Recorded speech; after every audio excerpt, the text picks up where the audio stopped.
고요함이 숨막히는 저녁 식사 시간이었다. 서울 강남의 최고급 주상복합 펜트하우스 박씨. 일가가 사는 이 집의 식탁은 언제나 그랬다. 최고급 마호가니로 제작된 거대한 식탁 위에는 이름만 들어도 알 법한 호텔의 셰프가 직접 와서 차린 산의 진미가 즐비했지만 그 누구도 음식 맛을 제대로 느끼지 못했다. 땡땡. 무거운 정적을 깨는 것은 오직 값비싼 유럽산. 자기 그릇 위로 은수저가 부딪히는 소리뿐이었다. 한유진은 굳은 표정으로 랍스터 살을 잘라 입으로 가져갔다. 아무 맛도 느껴지지 않았다. 그녀의 맞은편 상석에 앉은 시어머니 김선자 회장이 매서운 눈초리로 그녀를 쏘아보고 있었기 때문이다.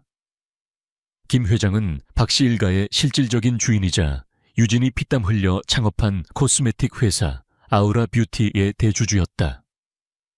결혼과 동시에 유진의 회사는 교묘한 방식으로 박씨 일가의 소유가 되어버렸다. 싸의 아가.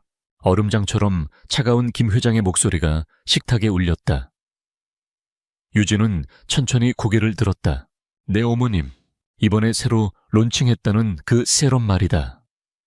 마케팅 비용을 그렇게나 쏟아부었다면서 성과는 좀 있고 그것은 질문의 형태를 띤 비난이었다.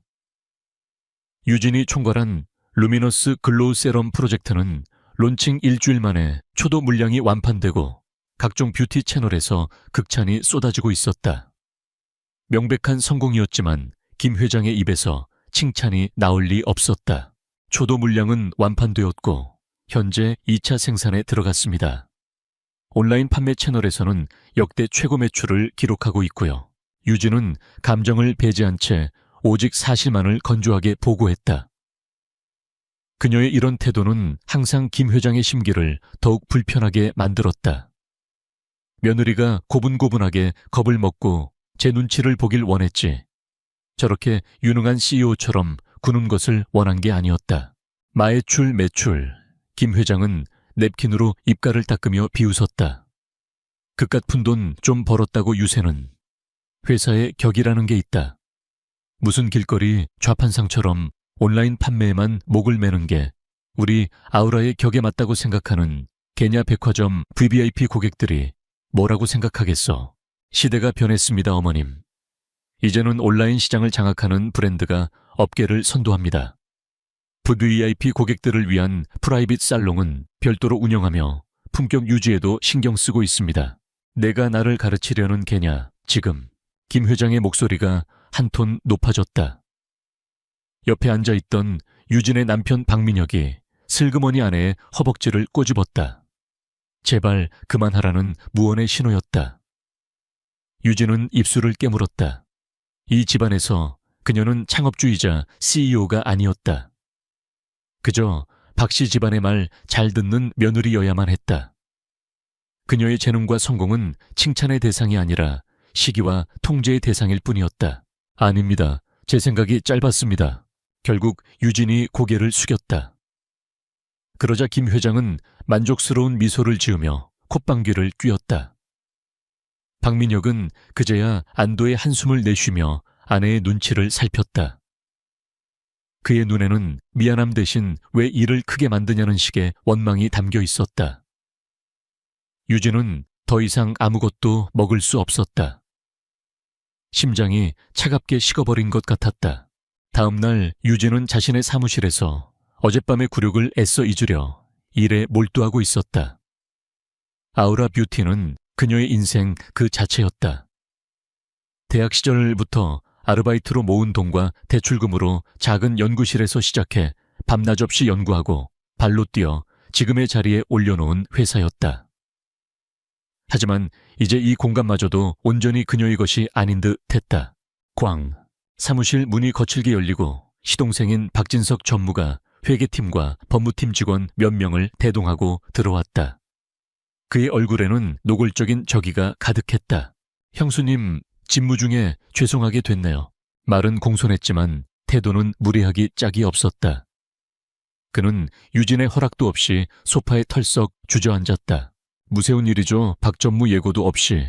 유진은 차분함을 유지하며 물었다. 그녀의 침착함에 박진석의 미간이 꿈틀거렸다. 긴급 경영 감사가 있겠습니다. 회장님의 직권 명령입니다. 그가 서류 한 장을 책상 위로 툭 던졌다. 대주주인 김선자 회장의 직인이 선명하게 찍혀 있었다. 유진의 심장이 쿵 하고 내려앉았다. 이것은 정상적인 절차가 아니었다. 명백한 기획이었다. 감사라니요. 정기감사는 2달 전에 끝났습니다. 무슨 근거로? 근거는 지금부터 찾으면 되죠. 박진석은 비열하게 웃으며 손짓했다. 그러자 회계팀 직원들이 기다렸다는 듯 유진의 컴퓨터와 서류 캐비닛으로 달려들었다. 그들은 모든 것을 뒤지고 압수하고 헤집어 놓았다. 유진이 막을 새도 없었다. 이것은 감사가 아니라 약탈이었다. 몇 시간이 흐르고 그들은 기다렸다는 듯 증거를 찾아냈다. 조작된 송장 유령 회사를 통해 자금이 흘러 들어간 것처럼 꾸며진 거래 내역. 거액의 비자금을 조성한 흔적. 모든 것이 너무나 완벽하게 유진을 범인으로 지목하고 있었다. 유진은 어이가 없었다. 자신이 평생을 바친 회사에서 이런 터무니없는 누명을 쓰게 될 줄은 꿈에도 몰랐다. 이게 다 뭡니까? 전부 조작된 서류들입니다.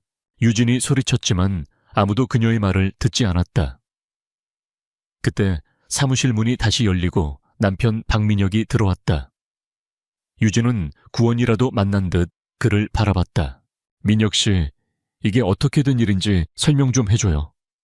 이 사람들이 날 모함하고 있어요. 하지만 박민혁은 그녀의 눈을 피했다.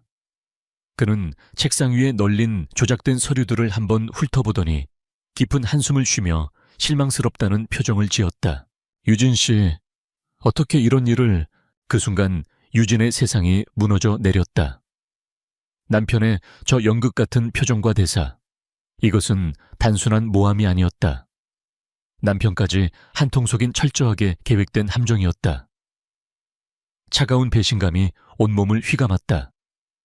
분노보다 먼저 찾아온 것은 지독한 허무함이었다. 결국 유진은 싸늘한 회의실로 끌려갔다. 회의실에는 김선자 회장과 박민혁 그리고 박씨 일가의 고문 변호사들이 그녀를 기다리고 있었다. 김 회장은 승리자의 여유로운 미소를 띠고 있었다. 사야가 많이 놀랐겠구나. 하지만 네가 저지른 죄에 비하면 이건 아무것도 아니지. 전 아무 짓도 하지 않았습니다. 유진은 마지막 남은 힘을 다해 말했다. 목소리가 떨려 나왔다. 어머님께서 더 잘 아시지 않습니까? 어디서 끝까지 발뺌이야. 김 회장이 테이블을 내리쳤다. 네가 횡령한 회사 자금만 수백억이다.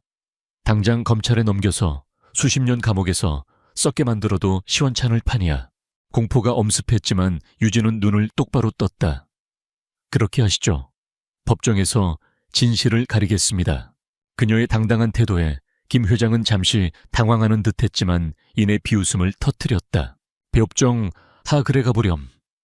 증거는 차고 넘치고 최고의 로펌이 우리 편에 서 있을 텐데 네가 뭘 할 수 있겠어. 네 편은 아무도 없단다. 네 남편조차도. 김 회장의 시선이 박민혁에게 향했다. 민혁은 고개를 숙인 채 아무 말도 하지 못했다. 유진은 깨달았다. 저항은 무의미했다. 그들은 이미 모든 것을 준비해 놓았다. 변호사가 서류 뭉치를 유진 앞으로 내밀었다.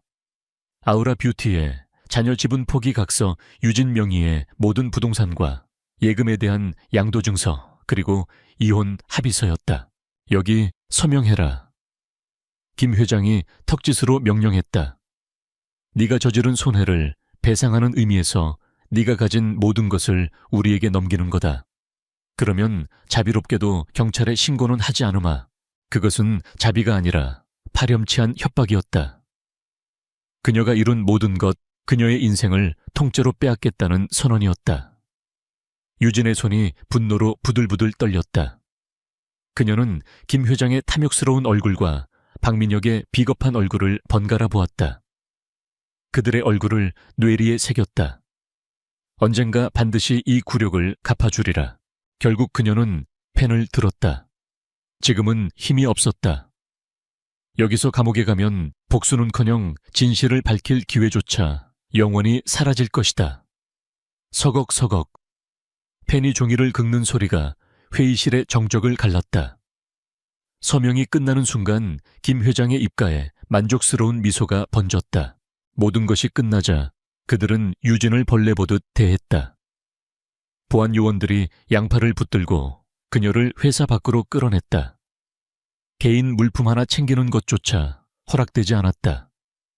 그녀는 자신이 디자인하고 자신의 손으로 벽돌 하나하나를 고른 그 사옥에서 쫓겨났다. 차가 그녀를 박 씨의 저택으로 데려다 주었다. 하지만 그곳 역시 더 이상 그녀의 집이 아니었다. 저택의 육중한 철문이 열리는 대신 그녀의 작은 여행 가방 몇 개가 문 밖으로 던져져 있었다. 회장님 명령입니다. 다시는 이 집에 발 들일 생각 마십시오. 경비원의 차가운 목소리와 함께 쾅 철문이 닫혔다. 그 순간 하늘이 무너진 듯 비가 쏟아지기 시작했다. 차가운 빗줄기가 그녀의 온몸을 적셨다. 몇 시간 전까지만 해도 수천억 자산가이자 존경받는 CEO였던 그녀는 이제 모든 것을 잃고 빗속에 서 있는 빈털터리 신세가 되었다. 유진은 닫힌 철문을 그 너머로 보이는 거대하고 화려한 저택을 올려다보았다. 한때는 행복한 가정을 꿈꾸며 들어왔던 곳. 이제는 그녀를 삼켜버린 괴물의 소굴처럼 보였다.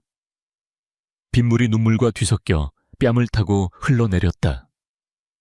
하지만 그녀의 눈은 더 이상 슬픔에 젖어 있지 않았다. 절망의 잿더미 속에서 차갑고 시퍼런 분노의 불꽃이 타오르기 시작했다. 박민혁 그리고 김선자 회장. 내가 가진 모든 것을 빼앗고 나를 이렇게 내쫓았겠다. 좋아. 하지만 이걸로 끝이라고 생각하면 아주 큰 오산이야. 나는 절대 이대로 무너지지 않아. 반드시 당신들이 내게서 앗아간 모든 것 그 이상을 되찾고 당신들을 파멸시키고 말겠어. 밤새도록 쏟아지는 폭우 속에서 한유진의 복수는 조용히, 그러나 무섭게 시작되고 있었다. 빗줄기는 그칠 줄 몰랐다.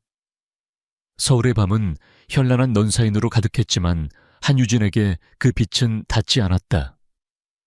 그녀는 차가운 빗속을 정처 없이 헤맸다. 머릿속은 텅 빈 것 같다가도 김선자 회장의 조롱 섞인 미소와 박민혁의 비겁한 눈빛이 번갈아 떠오르며 심장을 칼로 베는 듯했다. 몇 시간 전까지만 해도 그녀는 자신의 제국을 호령하는 여왕이었다. 하지만 이제는 갈 곳도 가진 돈도 없는 신세였다. 흠뻑 젖은 몸에서는 한기가 느껴졌고 덜덜 떨리는 손으로 쥔 작은 여행 가방만이 그녀가 세상에 가졌던 모든 것의 초라한 증거였다. 휴대전화는 이미 배터리가 나가 꺼진 지 오래였다. 친구나 지인에게 연락할 수도 없었지만 사실 연락하고 싶지도 않았다. 이 비참한 모습을 누구에게 보이고 싶지 않았다. 자존심이 허락하지 않았다. 그녀는 비를 피하기 위해 버스 정류장의 작은 처마 밑으로 몸을 웅크렸다.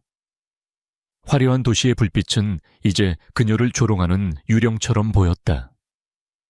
성공의 정점에서 나락으로 떨어지는 것은 한순간이었다. 배신이라는 이름의 거대한 파도에 휩쓸려 그녀는 완벽한 이방인이 되어버렸다. 그때였다.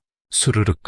소리도 없이 검은색 최고급 세단 한 대가 그녀 앞에 빗물을 가르며 멈춰 섰다. 현실감 없는 광경에 유진은 멍하니 차를 바라보았다. 뒷좌석의 창문이 조용히 내려갔다. 차 안에는 칼같이 다려진 수트를 입은 한 남자가 앉아 있었다. 날카로운 턱선과 지적으로 빛나는 눈빛. 그는 동정이나 연민이 아닌 마치 희귀한 광물을 감정하는 듯한 평가의 시선으로 유진을 보고 있었다. 한유진 씨 맞으십니까? 낮고 차분한 목소리. 낯선 남자였지만 그 목소리에는 이상한 확신이 담겨 있었다. 누구시죠?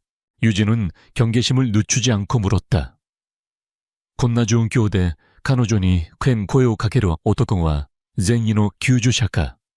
소레토모 베츠노 이토 모츠토 모노카노 도치라카다った.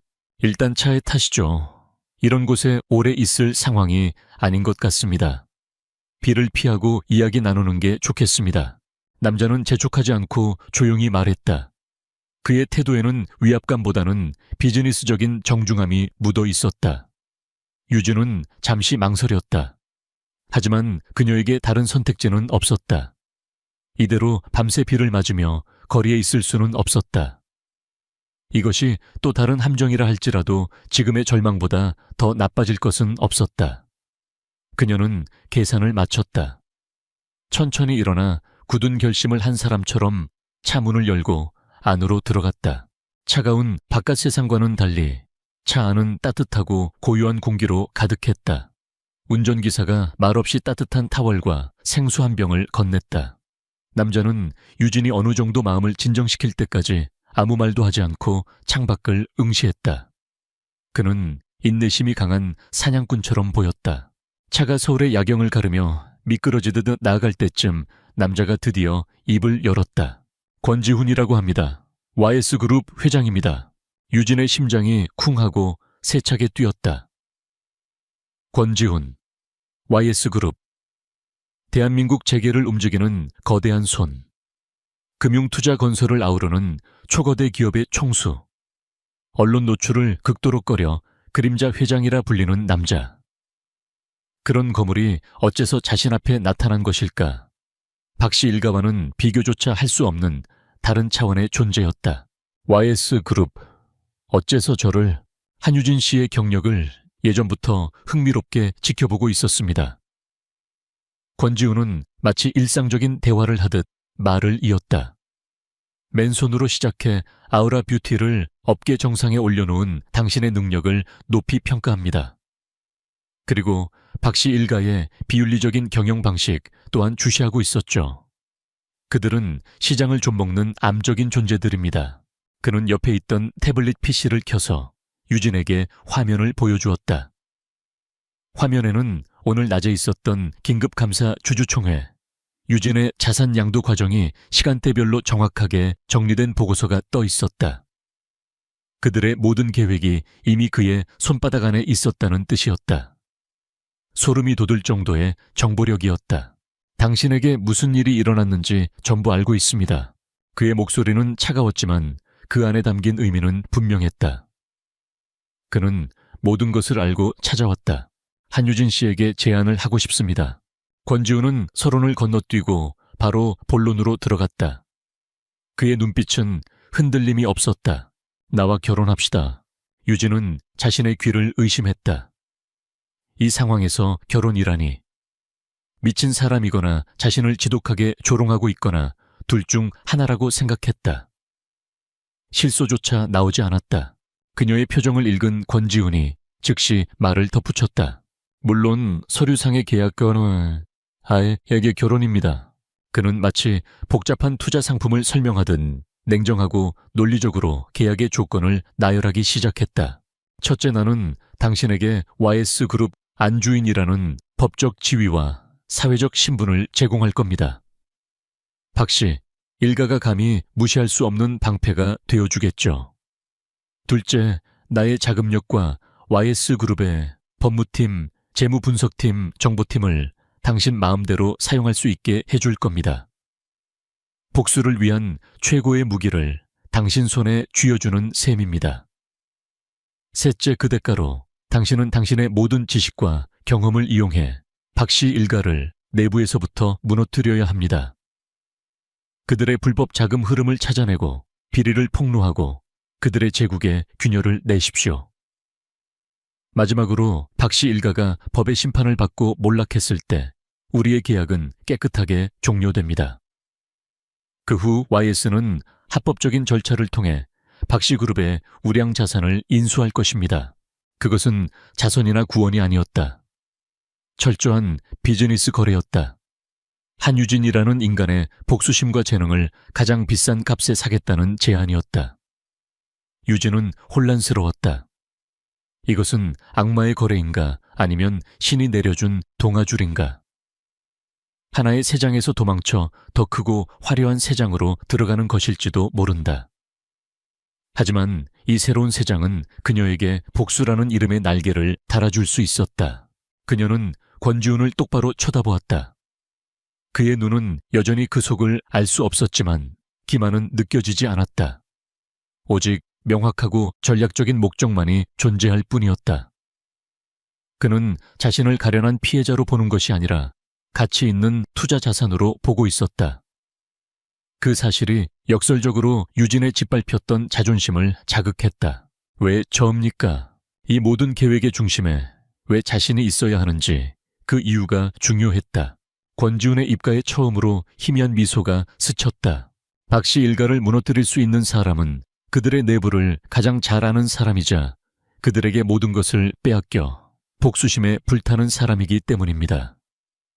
그리고 한유진 씨는 단순한 복수심을 넘어 그것을 실행할 능력과 지성을 갖추고 있습니다. 나는 당신의 재능에 투자하는 겁니다. 당신의 분노와 나의 자본 완벽한 조합이지 않습니까? 그 대답이 유진의 마지막 망설임을 걷어냈다. 그는 그녀를 존중하고 있었다. 이것은 일방적인 구제가 아닌 동등한 파트너십이었다. 유진의 눈에 다시 과거의 총명하고 자신감 넘치던 CEO의 빛이 돌아왔다. 그녀는 허리를 꼿꼿이 폈다. 좋습니다. 그 제안 받아들이겠습니다. 그녀의 목소리에는 더 이상 절망의 떨림이 없었다.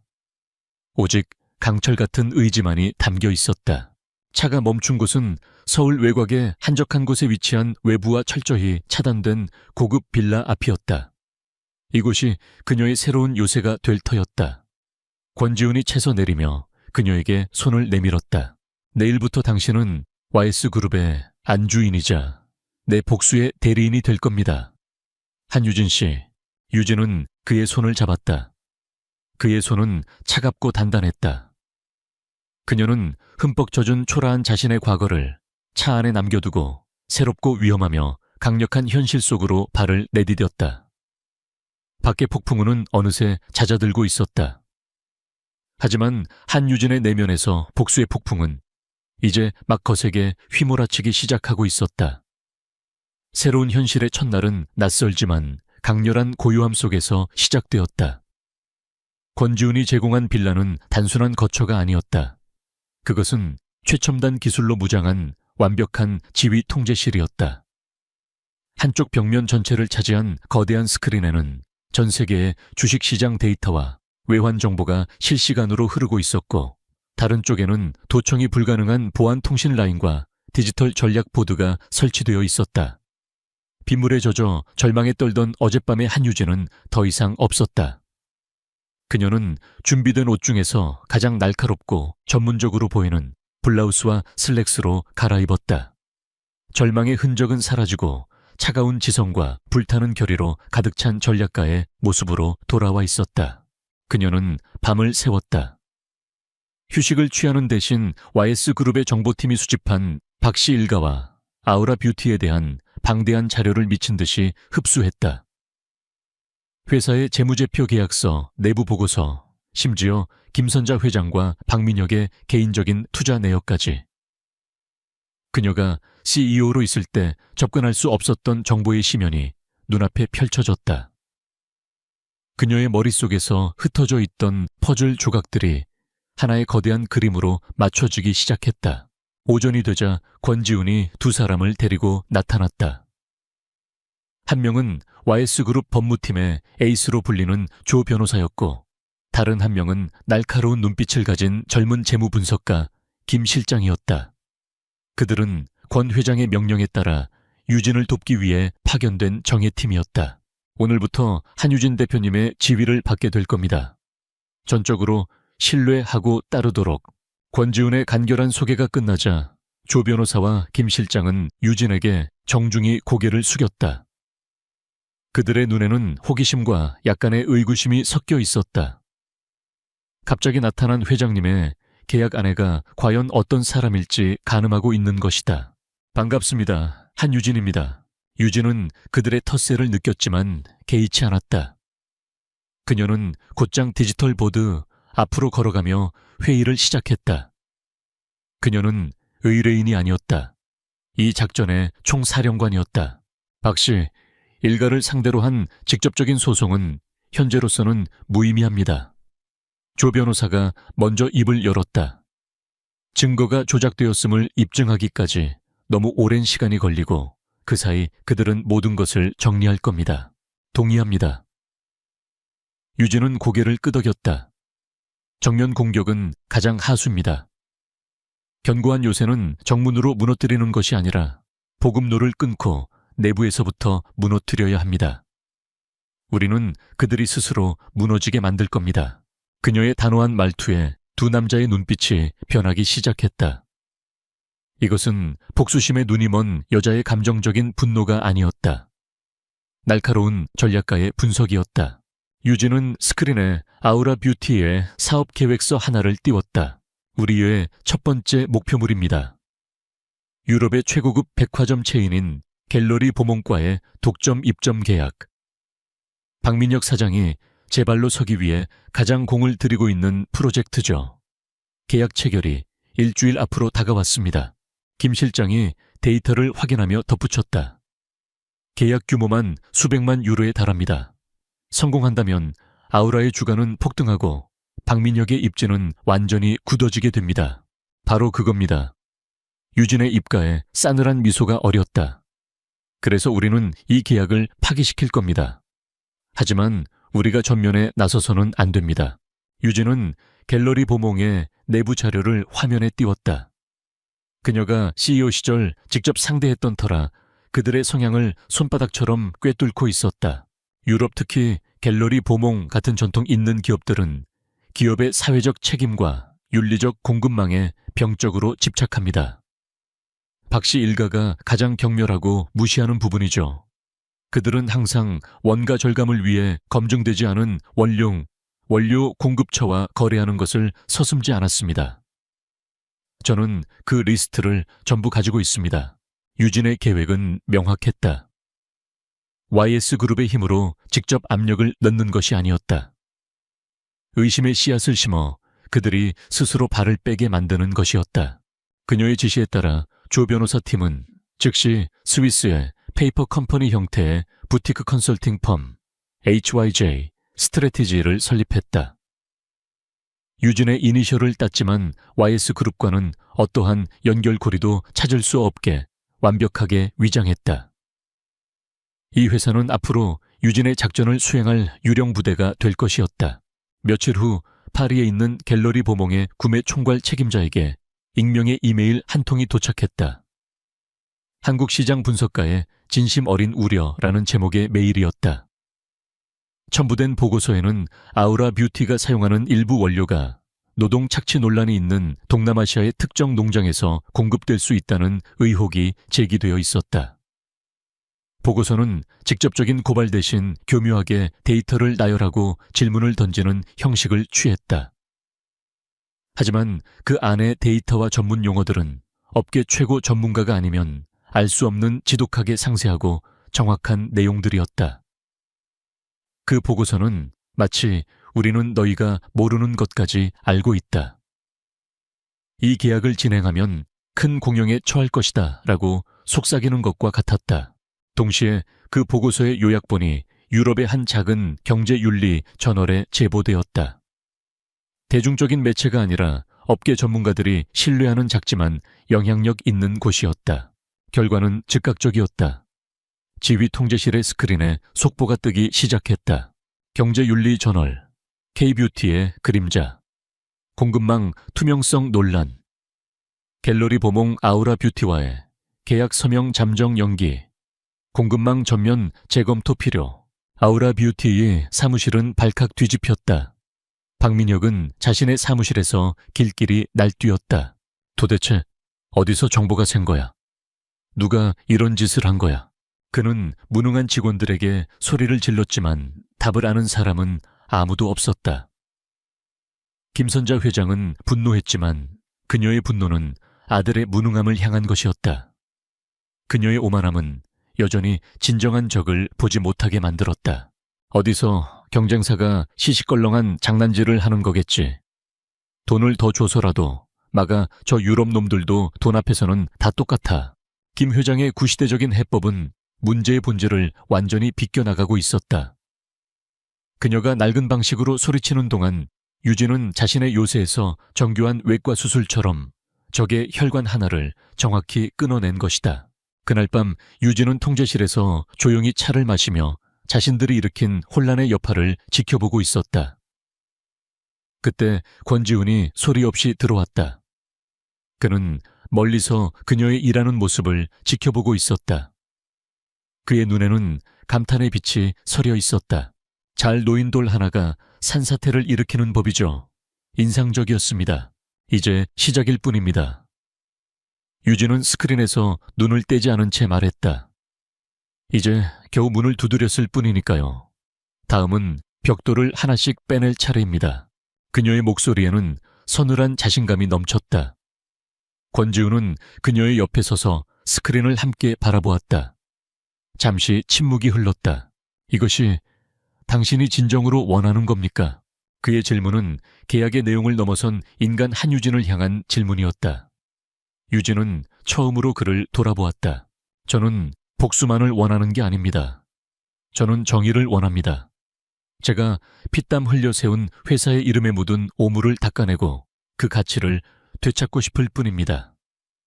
박씨 일가의 몰락은 그 과정의 일부일 뿐이에요. 그녀의 눈빛은 흔들림이 없었다. 그 순간 권지훈은 자신이 제대로 된 파트너를 골랐음을 다시 한번 확신했다. 그들의 관계는 단순한 계약을 넘어 공동의 목표를 향한 단단한 동맹으로 발전하고 있었다. 차가운 스크린 불빛 아래 나란히 선 두 사람의 모습은 이제 막 시작된 거대한 전쟁을 이끌어갈 두 명의 지휘관처럼 보였다. 첫 번째 수는 성공했다. 이제 게임은 본격적으로 시작되었다.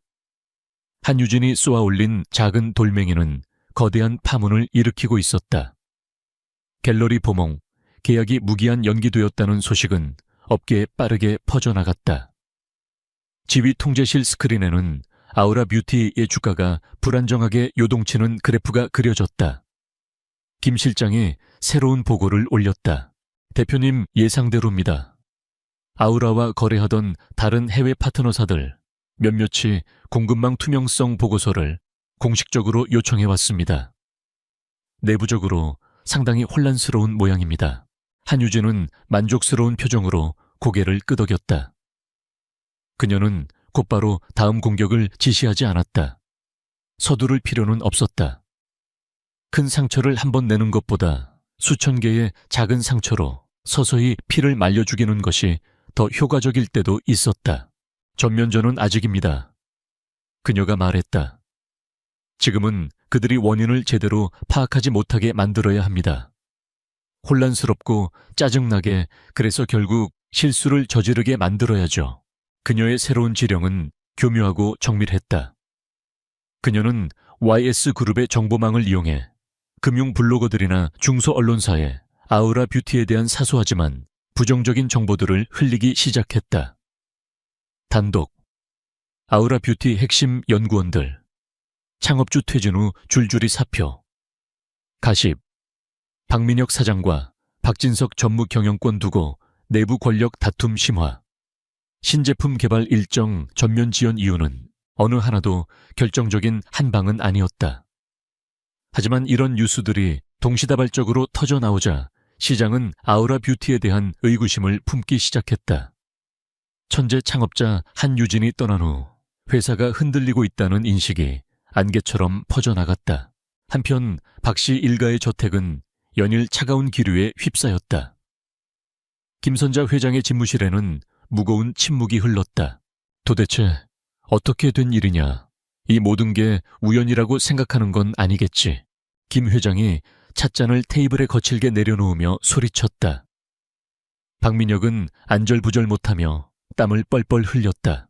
아마 경쟁사인 태평양 화학 쪽에서 손을 쓴 것 같습니다. 예전부터 우리를 견제해 왔으니까요.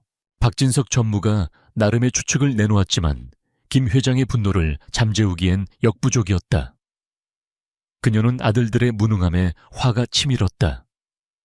그리고 그들의 생각은 여전히 치명적인 사각지대에 머물러 있었다. 한유진, 그녀는 지금쯤 어디 길바닥에서 울고 있겠지. 김 회장은 경멸적으로 내뱉었다. 감히 우리 뒤통수를 칠 배짱이나 있겠어. 분명 다른 놈들이야. 그녀의 오만함이 정확한 판단을 흐리게 만들고 있었다. 그들은 한유진을 이미 끝난 사람, 완전히 짓밟아버린 패배자로 취급했다. 그녀가 이 모든 일의 배후에 있을 가능성은 아예 고려조차 하지 않았다. 오히려 김 회장은 이 기회에 한유진의 사회적 명성을 완전히 끝장내기로 결심했다. 대중의 관심을 다른 곳으로 돌리고 내부의 불안을 잠재우기 위한 비열한 수법이었다. 언론사에 연락해 한유진이 횡령한 돈으로 문란한 사생활을 즐겼다고 풀어. 마약에 손을 댔다는 소문도 좋고 다시는 재기할 생각도 못하게 그 이름을 더러운 진창에 처박아 버려. 그것은 그들이 저지를 최악의 실수였다. 며칠 뒤 온라인 연예 매체와 소셜미디어를 중심으로 한유진에 대한 악의적인 기사와 루머가 쏟아지기 시작했다. 그녀의 사진과 함께 자극적인 제목들이 난무했다. 충격 횡령 CEO, 한유진 호스트바 출입 의혹, 끝없는 추락 마약 스캔들까지. 빌라의 통제실에서 그 기사들을 보던 유진의 얼굴이 순간 굳어졌다. 아무리 강철 같은 의지를 다졌지만 인격을 모독하는 더러운 거짓말들은 날카로운 파편처럼 가슴에 박혔다. 전문가로서의 자신을 공격하는 것은 전쟁의 일부로 받아들일 수 있었다. 하지만 한 여자로서의 명예를 짓밟는 것은 차원이 다른 고통이었다. 그녀의 눈에 아주 잠시 고통과 분노의 그림자가 스쳤다. 그때 권지훈이 조용히 들어왔다. 그는 유진의 굳은 표정과 스크린에 떠있는 저열한 기사들을 보고 모든 상황을 즉시 파악했다.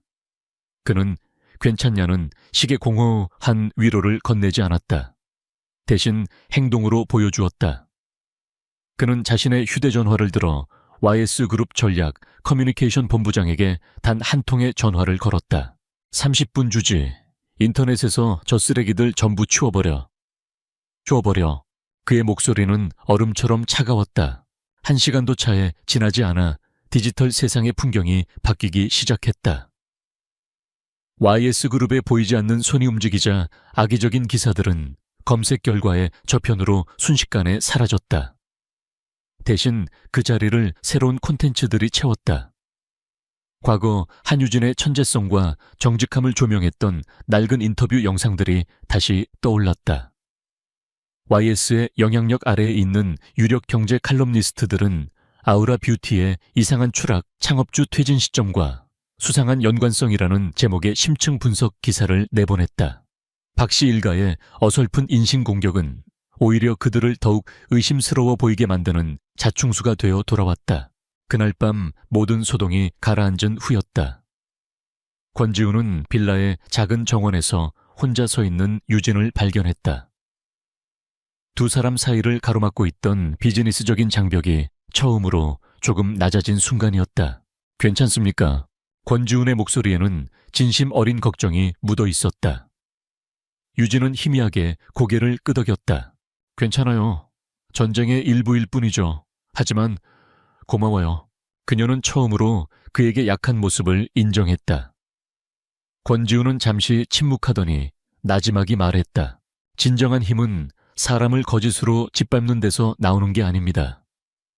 무너지지 않을 것을 만들어내는 데서 나오는 거죠. 박씨 일가는 그걸 모릅니다. 그의 말은 단순한 위로가 아니었다. 그것은 그의 경영 철학이자 인생관이었다. 유진은 그가 왜 박씨 일가를 암적인 존재라고 불렀는지 어렴풋이 이해할 수 있었다. 두 사람은 비즈니스와 정의, 그리고 힘의 본질에 대해 이야기를 나누었다. 계약으로 시작된 관계였지만 서로의 가치관과 능력을 존중하는 동맹의식이 싹트고 있었다. 계약 결혼이라는 껍데기 아래 진짜 파트너십이 자라나고 있었다. 그리고 그들의 파트너십이 단단해지는 동안 적의 제국에는 또 다른 균열이 생겨났다. 아우라 뷰티 본사. 애어설픈 언론 플레이가 실패로 돌아가자 회사의 이미지는 더욱 나빠졌다. 불안감을 느낀 국내 최대 유통 채널 중 하나가 막대한 위약금을 물고 대규모 공급 계약을 파기해버렸다. 수백억 원짜리 계약이었다. 재정적인 타격도 컸지만 아우라 뷰티가 시장의 신뢰를 잃어가고 있다는 상징적인 사건이었다. 통제실 스크린에 계약 파기 속보가 떴다. 김 실장이 흥분된 목소리로 보고했다. 유진은 차가운 눈으로 스크린을 응시했다. 적들이 절박해질수록 그들의 수는 더욱 단순하고 예측 가능해졌다. 그녀가 파놓은 함정에 스스로 걸어 들어오고 있었다. 유진은 팀원들을 돌아보며 말했다. 이제 다음 단계로 넘어갈 시간입니다. 그녀의 눈빛은 그 어느 때보다 차갑고 결연했다. 제국의 외벽에 금이 가기 시작했다. 이제 그 균열 속으로 쐐기를 박아 넣을 차례였다. 지휘 통제실의 공기는 이전보다 훨씬 무거워져 있었다. 사소한 교란 작전의 단계는 끝났다. 이제는 적의 심장을 겨눌 시간이었다. 한유진은 디지털 보드 중앙에 새로운 목표를 적었다. 박씨 일가 비자금. 그 글자를 보는 조 변호사와 김 실장의 얼굴이 굳어졌다. 권지훈 역시 팔짱을 낀 채 조용히 그녀를 지켜보고 있었다. 지금까지의 공격은 연막이었습니다. 유진이 입을 열었다. 그녀의 목소리는 차분했지만 그 안에는 비장함이 서려 있었다. 우리의 진짜 목표는 이것입니다. 박씨 일가의 돈줄 그들의 힘의 원천인 불법 비자금의 실체를 파헤치는 것. 그녀는 쇼로 재직하던 시절의 기억을 더듬었다. 김선자 회장은 회사를 개인 금고처럼 여겼다. 수많은 유령 회사를 내세운 거래 부풀려진 회계 장부. 그녀는 비자금의 존재를 직감하고 있었지만 핵심 정보에는 접근할 수 없었다. 그것은 박씨 일가의 가장 깊고 어두운 비밀이었다. 문제는 증거입니다. 김 실장이 말했다. 모든 자료는 재무팀 깊숙한 곳에 그들의 충신들 손에 있을 겁니다. 외부에서는 접근이 불가능합니다.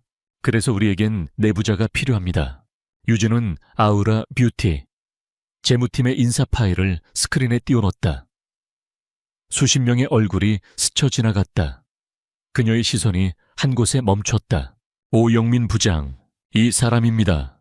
스크린에 오영민 부장의 사진이 확대되었다. 50대 중반의 성실해 보이는 인상의 남자. 그는 박씨 일가가 회사를 인수하기 전부터 일해온 베테랑 재무 전문가였다. 원칙주의자였고 회사에 대한 애정이 깊었다. 유진은 김 회장이 비상식적인 자금 집행을 요구할 때마다 그가 보였던 불편한 표정을 기억했다. 그는 가족의 생계 때문에 혹은 보복이 두려워 감히 목소리를 내지 못했을 뿐 근본은 선한 사람이었다. 오 부장님은 얼마 전 박민혁 사장에 의해 강제 퇴직당했습니다. 그 자리는 박씨 일가의 친인척으로 채워졌고요. 그것은 오영민에게 복수를 위한 동기를 주었다. 회사에 대한 배신감 그리고 부당함에 대한 분노. 며칠 후 유진은 서울의 한 조용한 전통 찻집의 별실에서 오영민을 기다리고 있었다. 그녀는 일부러 경호원이나 변호사를 대동하지 않았다. 전직 CEO로서 한 명의 인간으로서 그를 만나기 위해서였다. 약속 시간이 되자 초췌한 모습의 오영민이 들어왔다. 그는 세상의 모든 짐을 짊어진 듯한 얼굴을 하고 있었다. 대표님, 여긴 어쩐 일로? 그는 유진을 보자마자 겁부터 먹었다. 박씨, 일가의 귀에 들어갈까 두려워하는 기색이 역력했다. 유진은 억지로 그를 자리에 앉혔다. 그녀는 곧바로 본론을 꺼내지 않았다. 그의 퇴직에 대한 위로를 건네고 그와 함께 일했던 옛 시절을 이야기하며 경계심을 풀게 했다. 다 끝난 일입니다, 대표님. 오영민이 씁쓸하게 웃었다. 그들을 상대로는 이길 수 없습니다. 그들은 보통 사람들이 아닙니다. 그의 목소리에는 깊은 체념이 배어 있었다. 유진은 그의 눈을 똑바로 바라보며 말했다. 이건 복수가 아닙니다, 부장님. 이건 우리가 사랑했던 회사를 바로잡는 일입니다. 김 회장의 명령에 따라 불법적인 자금들을 처리하면서 부장님의 양심은 정말 괜찮으셨습니까? 그녀의 날카로운 질문에 오영민의 어깨가 움찔했다. 유진은 그의 흔들리는 눈빛을 놓치지 않았다. 그녀는 이제 그에게 당근을 보여줄 때임을 알았다. 저는 혼자가 아닙니다. 부장님과 부장님 가족의 안전을 완벽하게 지켜줄 힘이 제 뒤에 있습니다. 명예를 되찾을 기회를 드리겠습니다. 그저 진실을 밝힐 용기만 내주시면 됩니다. 그녀는 권지훈의 존재를 드러내진 않았지만 자신의 뒤에 거대한 힘이 있음을 암시했다. 오영민은 깊은 고뇌에 빠졌다. 유진이 오영민을 설득하는 동안 박씨 일가는 마침내 자신들의 적이 누구인지 깨닫고 있었다. 그들의 저택은 패닉 상태였다. 주가는 연일 하락하고 파트너들은 떠나고 있었다. 그들은 자신들의 정보망을 총동원해 HYJ 스트래티지라는 유령 회사의 뒤를 캤다. 그리고 마침내 알아냈다. HYJ, 한, 유, 진, 감히 그년이 김선자 회장의 집무실에서 괴성에 가까운 고함이 터져 나왔다. 오만함으로 가득했던 그녀의 얼굴이 분노와 약간의 두려움으로 일그러졌다. 자신이 맨몸으로 내쫓았던 며느리가 이런 엄청난 방역을 가해오리라고는 상상도 못했다. 혼자서는 절대 이런 일을 벌일 수 없어. 누구 백을 믿고 이따위 짓을 하는 거야. 박민혁이 불안에 떨며 소리쳤다. 박진석 전무의 눈이 번뜩였다. 누구든 간에 이제 방법을 바꿔야 합니다. 말로 안 들으면 쥐도 새도 모르게 처리해야죠. 그의 목소리에는 살기마저 감돌았다. 그들의 분노는 이제 유진과 가까웠던 사람들에게로 향했다. 첫 번째 목표는 당연히 최근에 그만둔 재무책임자 오영민이었다. 그날 밤 오영민은 아내와 아들의 얼굴을 보며 밤새 고민했다. 유진의 제안을 받아들여 정의를 위해 싸울 것인가, 아니면 가족을 위해 영원히 침묵할 것인가. 그가 막 유진에게 연락하기 위해 휴대전화를 들었을 때였다. 발신자 표시 제안으로 전화가 걸려왔다. 오영민 부장님, 나 박진석입니다. 잘 지내시죠?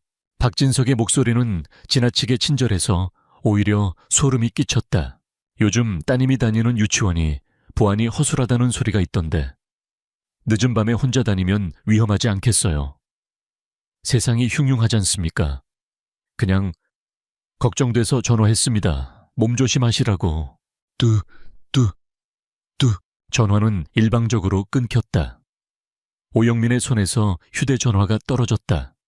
온몸의 피가 차갑게 식는 것 같았다. 그것은 명백한 협박이었다. 가족을 건드린 것이다. 하지만 박씨 일가의 그 협박은 최악의 자충수가 되었다. 그것은 오영민의 두려움을 분노로 바꾸는 기폭제가 되었다. 침묵을 지키고 있던 그의 양심에 불을 질렀다. 그들은 선을 넘었다. 오영민은 떨리는 손으로 다시 휴대전화를 들었다. 그리고 유진에게 전화를 걸었다. 대표님, 접니다. 그의 목소리는 더 이상 망설이지 않았다. 분노로 가득 차 있었다. 하겠습니다. 그들이 괴물이라는 것을 제 눈으로 똑똑히 확인했습니다. 제가 가진 모든 것을 드리겠습니다. 그는 박씨 일가의 지시로 어쩔 수 없이 관리해야 했던 비밀 장부에 원본 데이터가 담긴 USB를 숨겨두고 있었다. 왕국의 문을 열 수 있는 유일한 열쇠였다. 다음 날 유진은 오영민에게서 그 USB를 건네받았다. 손안에 들린 작은 저장 장치가 청은망은처럼 무겁게 느껴졌다. 이것은 단순한 데이터가 아니었다. 한 사람의 용기이자 거대한 제국을 무너뜨릴 수 있는 무기였다. 지휘 통제실. 권지훈이 유진의 곁을 지키고 있었다. 그는 모든 상황을 보고받았다. 오영민 부장님과 가족은 지금부터 YS그룹의 최상급 보안팀이 24시간 보호할 겁니다. 아무도 그들을 건드리지 못합니다. 유진은 고개를 끄덕이고 결심한 듯 USB를 메인 컴퓨터에 꽂았다. 화면에 수많은 파일들이 나타나기 시작했다. 유령 회사의 이름들, 복잡하게 얽힌 자금의 흐름 날짜별로 정리된 불법 거래 내역들. 박씨 일가의 추악한 민낯이 고스란히 드러나고 있었다. 폭풍이 곧 시작될 겁니다. 유진은 스크린에 떠오른 데이터의 폭포를 응시하며 나지막이 말했다. 그녀의 눈은 이제 복수의 여신처럼 차갑게 빛나고 있었다. 아우라 뷰티의 연례 주주총회장은 긴장과 기대감으로 가득 차 있었다. 서울 최고급 호텔의 그랜드 볼룸을 빌려 진행되는 이날 행사는 박씨 일가의 권력을 대내외에 과시하는 자리였다. 수많은 기자들이 플래시를 터뜨렸고 재계 인사들과 주주들은 샴페인을 마시며 담소를 나누고 있었다. 단상 가장 높은 곳, 김선자 회장은 마치 여왕처럼 앉아 있었다. 그녀의 얼굴에는 지난 몇 주간의 혼란으로 인한 그림자는 온데간데 없고 오직 승리자의 오만함만이 가득했다. 그들은 한유진의 방역으로 잠시 휘청거렸지만 막대한 자금과 법무팀을 동원해 급한 불을 껐다고 믿고 있었다. 오늘 주주총회에서 자신의 연임을 확정짓고 새로운 대규모 투자 계획을 발표함으로써 모든 불안을 잠재울 생각이었다. 박민혁과 박진석은 어머니의 양옆을 지키며 의기양양한 표정을 짓고 있었다. 그들에게 한유진은 이제 과거의 위협일 뿐이었다. 그들은 그녀가 숨어서 더러운 공작이나 펼치는 겁쟁이라고 결론 내렸다. 이런 공식적인 자리에 감히 모습을 드러낼 리 없다고 확신했다. 회의가 시작되고 모든 것은 박씨 일가의 시나리오대로 흘러갔다. 재무보고는 교묘하게 조작된 숫자로 채워졌고 사업계획은 장밋빛 환상으로 포장되었다. 마침내 의장이 김선자 회장의 연임 안건을 상정했다. 김선자 회장님의 연임에 동의하시는 주주분들께서는 의장의 말이 끝나기도 전에 볼룸의 육중한 문이 소리 없이 열렸다. 모든 사람의 시선이 문 쪽으로 쏠렸다. 그곳에는 한 여인이 서 있었다.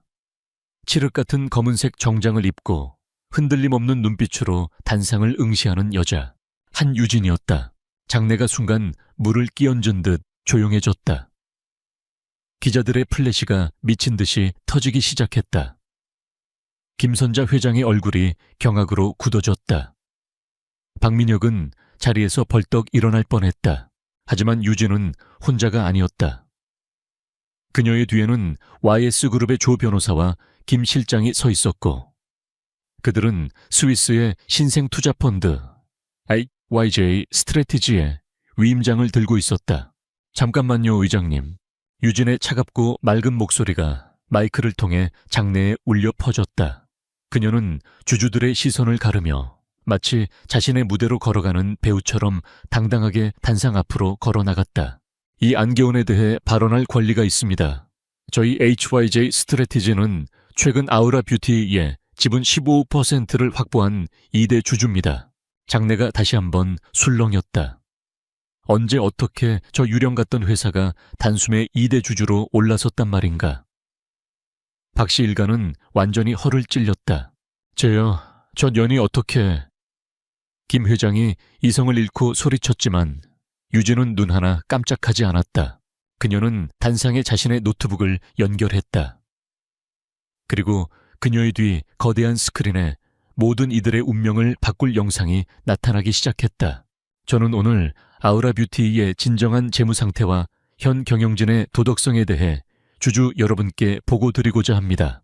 첫 번째 화면에는 수십 개의 유령 회사 이름이 거미줄처럼 얽힌 도표가 나타났다. 유진은 마치 유능한 교수가 강의를 하듯 차분하고 논리적인 목소리로 설명하기 시작했다. 이것은 지난 3년간 아우라 뷰티의 자금이 흘러들어간 페이퍼 컴퍼니들의 목록입니다. 장부상으로는 원료 수입 마케팅 대행 등의 명목이었지만 실제로는 모두 박씨 일가가 소유한 유령 회사들이었습니다. 스크린의 화면이 바뀌었다.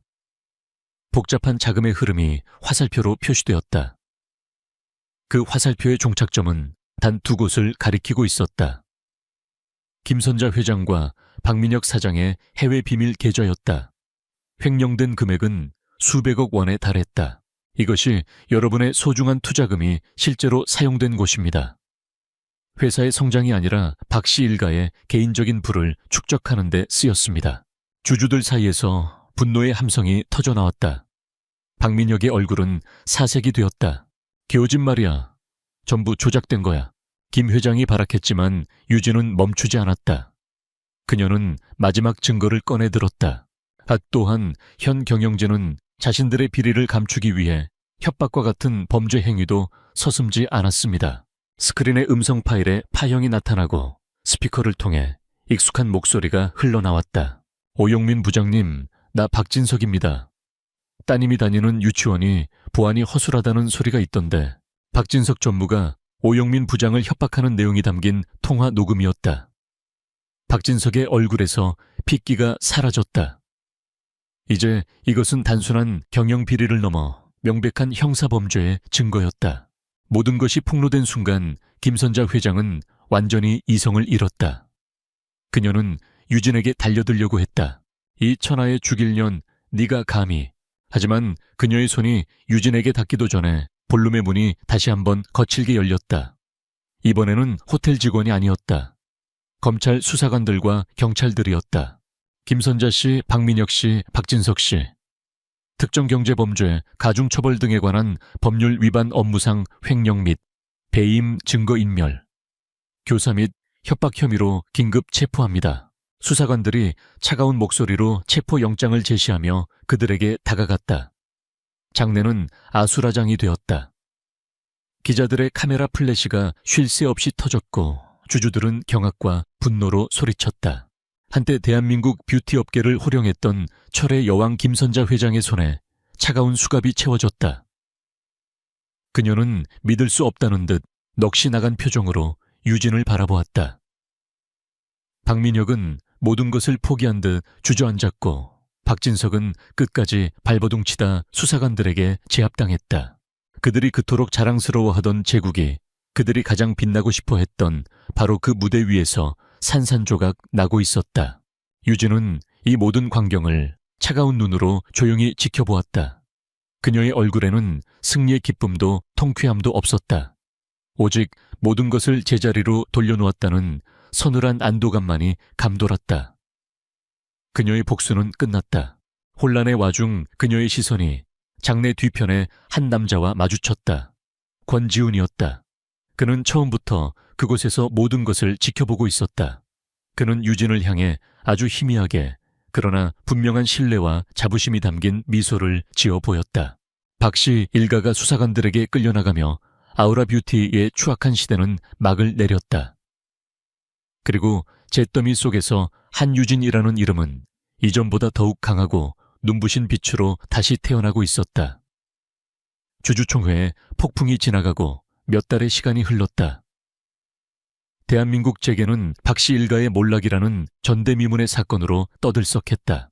권지훈의 집무실 혹은 이제는 한유진과 함께하는 공간이 된 그곳의 대형 스크린에서는 연일 관련 뉴스가 흘러나왔다.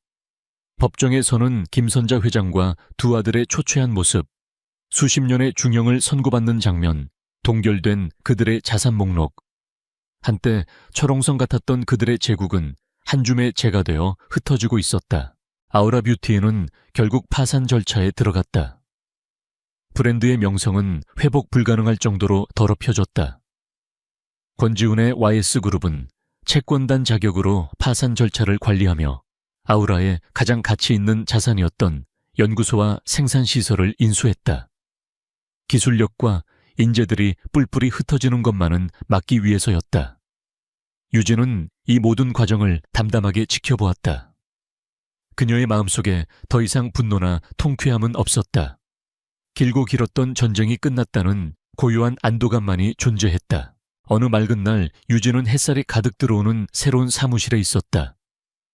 과거 아우라 뷰티의 화려한 CEO실에 비하면 작고 소박했지만 그녀의 취향대로 꾸며진 공간은 따뜻하고 희망이 넘쳤다. 그녀는 새로운 회사의 사업 계획서를 구상하고 있었다. 그때 권지훈이 찾아왔다.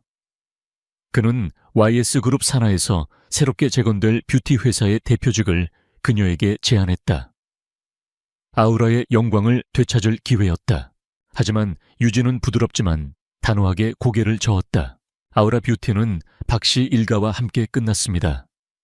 그 이름에는 너무 많은 상처와 오물이 묻어 있어요. 저는 제 손으로 처음부터 다시 시작하고 싶습니다. 그녀는 자신이 구상한 새로운 브랜드를 그에게 보여주었다. 화려함과 허영을 파는 것이 아닌 진정성과 윤리적 가치를 담은 브랜드.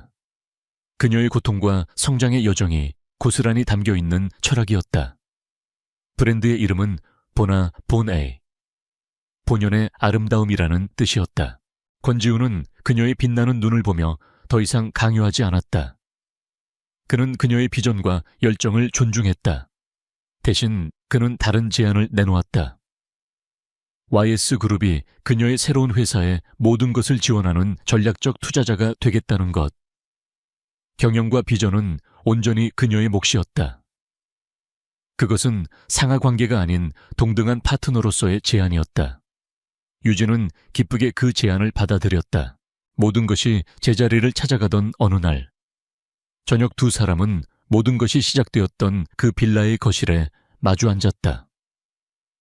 테이블 위에는 그들의 계약, 결혼 서류와 함께 이제는 효력이 없어진 그 계약을 해지하는 서류가 놓여 있었다. 이 계약의 목적은 모두 달성되었습니다. 권지훈이 말했다.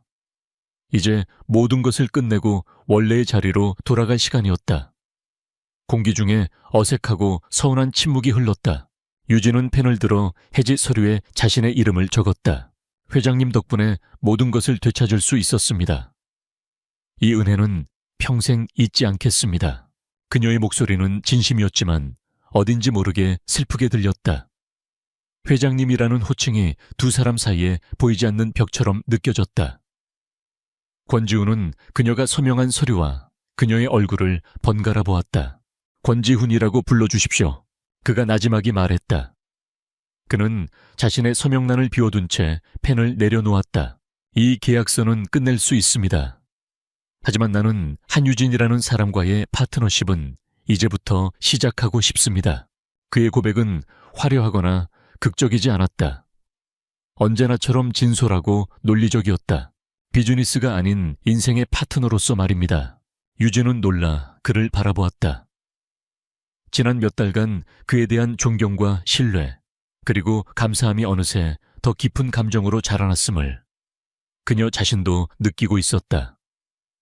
복수라는 목표를 향해 함께 달리면서 그들은 세상에서 가장 서로를 잘 이해하는 존재가 되어 있었다.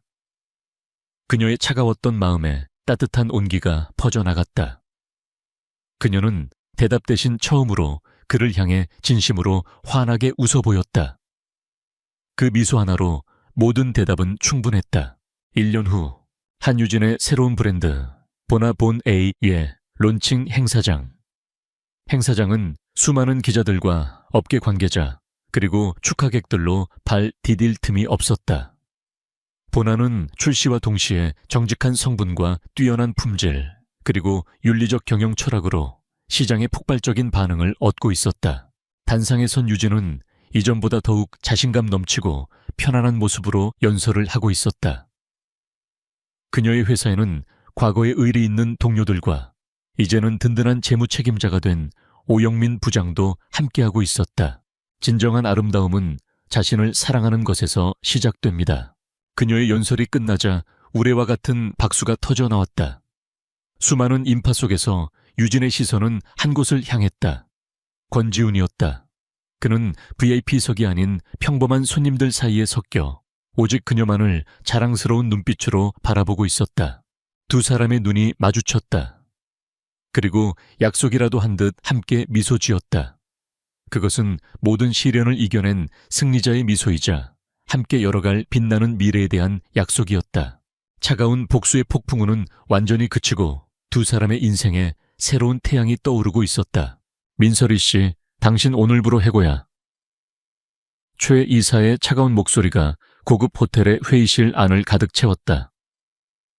그의 얼굴에는 자신의 부하 직원이자 재능 있는 후배를 내치는 것에 대한 아주 작은 미안함도 없었다. 오직 승리자의 오만함과 냉혹함만이 가득할 뿐이었다. 네 이사님, 그게 무슨... 민설이는 자신의 귀를 의심했다. 그녀는 자신이 지난 3년간 밤낮을 가리지 않고 매달렸던 새로운 향수 프로젝트 별의 눈물, Tears of a Star의 최종 보고를 막 마친 참이었다. 초의 이사는 조작된 서류 몇 장을 그녀의 앞에 던졌다. 당신이 경쟁사에 우리 회사의 기밀 포뮬러를 유출했다는 증거야. 그것도 실패작 가짜 포뮬러를 넘겨서 회사의 신뢰도까지 망가뜨렸어. 당신 같은 배신자를 더 이상 데리고 있을 수 없지. 모든 것이 거짓말이었다. 그가 말하는 기밀 포뮬러는 사실 그가 서리의 완벽한 별의 눈물, 포뮬러를 훔친 뒤 그녀를 내쫓기 위해 일부러 만들어낸 조잡한 가짜였다. 그는 그녀의 모든 것을 빼앗고 그녀에게 배신자라는 누명까지 씌운 것이다. 서리는 너무나도 큰 충격과 배신감에 아무 말도 할 수 없었다. 그녀의 타고난 소심함은 이런 극단적인 상황 앞에서 그녀의 혀를 마비시켜버렸다. 그녀는 그저 입술을 깨물며 고개를 숙인 채 부들부들 떨고만 있었다. 당장 나가. 다시는 내 눈에 띄지 마. 그렇게 그녀는 자신이 몸담았던 회사에서 가장 굴욕적인 방식으로 쫓겨났다. 그녀는 넋이 나간 사람처럼 호텔의 복도를 걸었다. 발걸음은 아무런 목적지도 없이 그저 정처 없이 움직였다. 그녀는 사람들이 다니지 않는 직원용 서비스, 복도의 한적한 구석에 있는 작은 벤치에 주저앉았다. 그리고 그 순간 그녀를 짓누르고 있던 모든 감정들이 한꺼번에 터져 나왔다.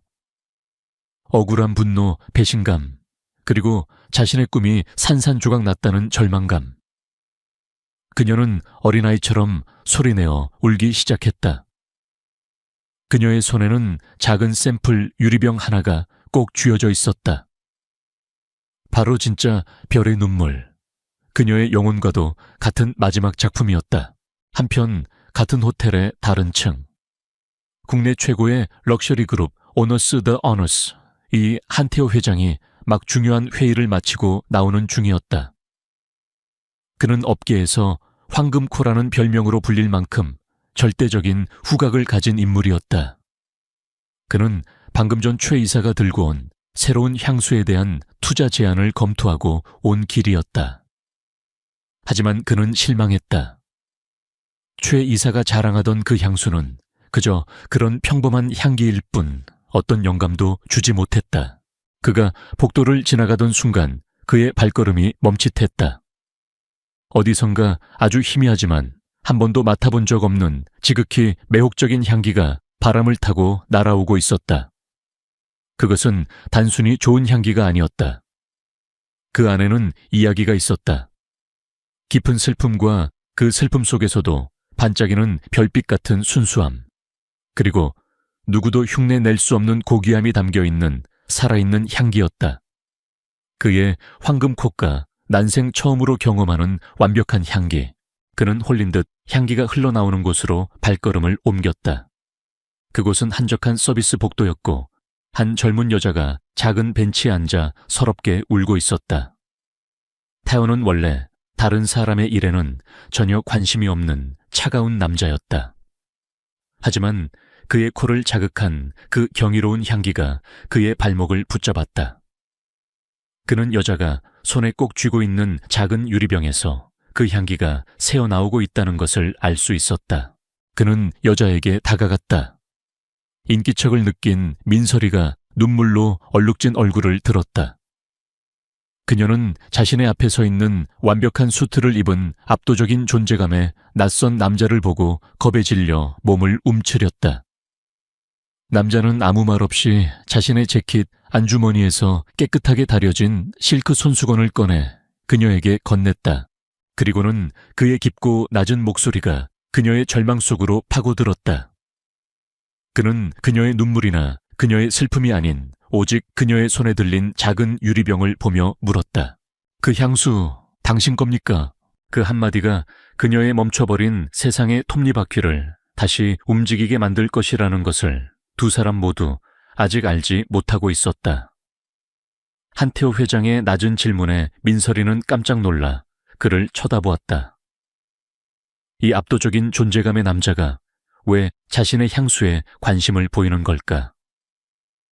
그녀는 경계심에 자신도 모르게 향수 샘플이 든 유리병을 등 뒤로 숨겼다. 태호는 그녀의 경계심을 눈치챘지만 다그치지 않았다. 그의 목소리에는 이상한 힘이 실려 있었다. 이야기를 듣고 싶군요. 이런 향수를 만들 수 있는 사람의 이야기라면 들어볼 가치가 있겠지. 그는 엘리베이터 쪽을 가리켰다. 여기서 이럴 게 아니라 조용한 곳으로 갑시다. 그는 울고 있는 어리둥절한 서리를 데리고 호텔의 가장 높은 층에 있는 VVIP들만 이용하는 이그제큐티브 라운지로 향했다. 그곳은 서비스 복도와는 완전히 다른 세상이었다. 조용하고 고급스러웠으며 창밖으로는 서울의 야경이 보석처럼 펼쳐져 있었다. 그는 그녀를 가장 전망 좋은 창가 자리에 앉히고 따뜻한 캐모마일 티를 주문했다. 그는 그녀가 마음을 진정시킬 때까지 아무 말 없이 기다려 주었다. 마침내 그녀의 울음이 잦아들자 그가 다시 한번 이번에는 훨씬 더 부드러운 목소리로 물었다. 당신이 흘리는 눈물, 그리고 이 향수, 무슨 관계가 있는지 말해줄 수 있겠소? 그의 예상치 못한 침착하고 진지한 태도에, 그리고 더 이상 잃을 것이 없다는 절박함에 서리는 마침내 입을 열기 시작했다. 그것은 뒤죽박죽이고 감정적인 고백이었다. 그녀가 지난 3년간 자신의 모든 것을 바쳐 별의 눈물이라는 이름의 향수를 어떻게 개발했는지, 그녀의 상사인 최 이사가 어떻게 그녀의 작업을 사사건건 무시하면서도 뒤에서는 그녀의 진행 상황을 몰래 감시했는지, 그리고 마침내 그가 어떻게 그녀의 최종 포뮬러를 훔치고 조잡한 복제품을 만들어 그것을 마치 자신의 작품인 것처럼 발표했는지, 그리고 오늘 어떻게 그녀에게 가짜 포뮬러 유출이라는 누명을 씌워 그녀를 해고했는지, 그녀의 손에 들린 이 작은 유리병이 그녀의 진짜 작품의 마지막 남은 샘플이라는 것까지 그녀는 울면서 두서없이 모든 것을 털어놓았다. 태연은 그 이야기를 듣는 동안 표정의 변화는 없었지만 그의 머릿속은 그 어느 때보다도 빠르게 돌아가고 있었다. 모든 조각들이 맞춰지고 있었다. 조금 전 최 이사가 자신에게 보여주었던 그 평범하고 지루했던 향수 샘플은 바로 이 여자가 말하는 가짜였던 것이다. 그리고 지금 자신의 코를 자극하는 이 경이로운 향기가 바로 진짜였다. 최 이사는 사기꾼이었다. 그는 훔친 그것도 조잡한 가짜 상품을 가지고 자신의 회사에 투자를 받으려 했던 것이다. 이것은 단순한 표절 사건이 아니었다.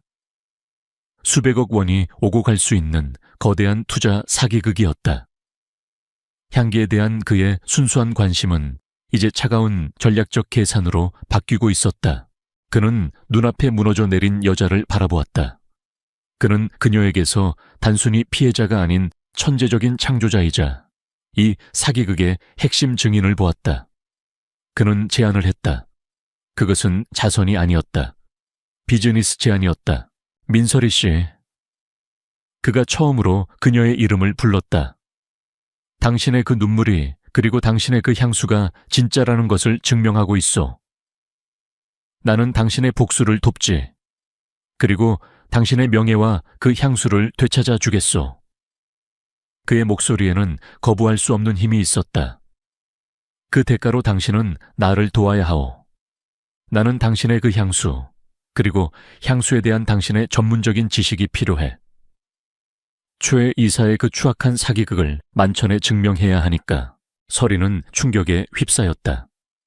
이 강력한 남자가 자신을 파멸시킨 그 남자를 상대로 자신을 돕겠다고 제안하고 있었다. 너무나도 비현실적인 이야기였다. 그녀는 여전히 두려웠다. 하지만 해고당한 그 순간 이후 처음으로 그녀의 절망 속에서 아주 작은 희망의 불꽃이 피어오르기 시작했다. 그는 그녀에게 단순한 복수가 아닌 정의를 실현할 기회를 제안하고 있었다. 그녀는 오랫동안 침묵했다. 그리고 마침내 아주 작지만 단호한 결심이 담긴 목소리로 고개를 끄덕였다. 제가 뭘 하면 될까요? 어울리지 않는 두 사람의 동맹이 그렇게 결성되었다. 수줍던 조향사는 자신이 상상할 수 있었던 가장 강력한 아군을 얻게 된 것이다. 이제 방역의 시간이 다가오고 있었다. 한태호 회장은 민설이를 그가 개인적으로 소유하고 있는 비밀스러운 장소로 데려갔다. 그곳은 그의 그룹 오너스의 신제품 개발을 위한 최첨단 시설을 갖춘 비밀 향수 연구소였다. 세상에 알려지지 않은 오직 그와 극소수의 핵심 연구원들만이 출입할 수 있는 곳. 연구소에 들어서는 순간 민설이는 자신의 눈을 의심했다. 그곳은 조향사의 꿈과도 같은 공간이었다. 세상의 모든 희귀한 천연향료들이 보관된 거대한 셀러 최첨단 가스 크로마토 그래피 질량 분석기 GCMS, 그리고 완벽한 온도와 습도가 유지되는 수십 개의 조향실까지. 그녀가 다니던 중소 화장품 회사의 낡은 실험실과는 차원이 다른 곳이었다. 이곳이 이제부터 당신의 전쟁터가 될 거요. 테오가 말했다. 그들의 비밀스러운 파트너십은 그렇게 시작되었다. 테오의 팀은 그의 지시에 따라 최 이사의 뒷조사를 시작했다. 그의 재정 상태 주변 인물, 그리고 과거에 그가 진행했던 다른 프로젝트들까지. 보이지 않는 거대한 정보의 그물이 최 이사를 향해 좁혀지기 시작했다. 그리고 연구소 안에서 서리는 자신만의 전쟁을 시작했다. 그녀의 임무는 최 이사가 테오에게 보여주었던 그 가짜 향수 샘플을 과학적으로 그리고 감성적으로 완벽하게 해체하고 분석하여 그의 사기극을 증명해낼 보고서를 작성하는 것이었다. 그녀는 하얀 가운을 입고 조향실의 테이블 앞에 앉았다. 더 이상 그녀는 수줍고 어리숙한 사원이 아니었다. 그녀는 자신의 전문 분야에서 최고의 능력을 발휘하는 과학자이자 예술가였다. 그녀는 먼저 GCMS 장비를 이용해 가짜 향수의 성분을 분석했다. 수많은 데이터와 그래프가 모니터 화면에 떠올랐다. 그녀의 날카로운 눈이 데이터 속에서 거짓의 흔적들을 찾아내기 시작했다. 첫째, 값싼 재료. 최 이사는 그녀의 별의 눈물에 사용된 희귀한 천연 재료들 대신 아주 저렴한 인공 합성 향료들을 사용했다. 예를 들어 그녀가 사용한 최고급 베르가못 오일 대신 그는 값싼 합성 리날롤을, 그리고 마다가스카르산 바닐라 앱솔루트 대신 인공 바닐린을 사용했다. 둘째 표절의 증거. 하지만 그는 그녀의 포뮬러 핵심인 여러 향들을 조합하여 만들어내는 중심 어코드 아코드만큼은 교묘하게 흉내냈다. 이것은 그가 그녀의 원본 포뮬러를 훔쳤다는 명백한 증거였다. 셋째, 그리고 가장 치명적인 것, 유해 성분. 그는 자신의 조잡한 복제품을 안정시키고 향을 강제로 오래 지속시키기 위해 업계에서 사용이 금지된 심각한 피부 트러블을 유발할 수 있는 화학 안정제를 사용했다. 이것은 단순한 지적재산권 도둑질을 넘어 소비자의 안전을 위협하는 심각한 범죄 행위였다. 스모킹 건을 찾아낸 것이다.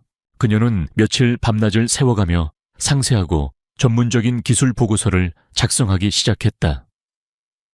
보고서에는 화학 성분 분석표와 데이터, 그리고 그녀의 오리지널 별의 눈물이 담고 있는 철학과 초회 이사의 가짜 향수가 가진 기만적인 속성에 대한 비교 분석이 담겨 있었다.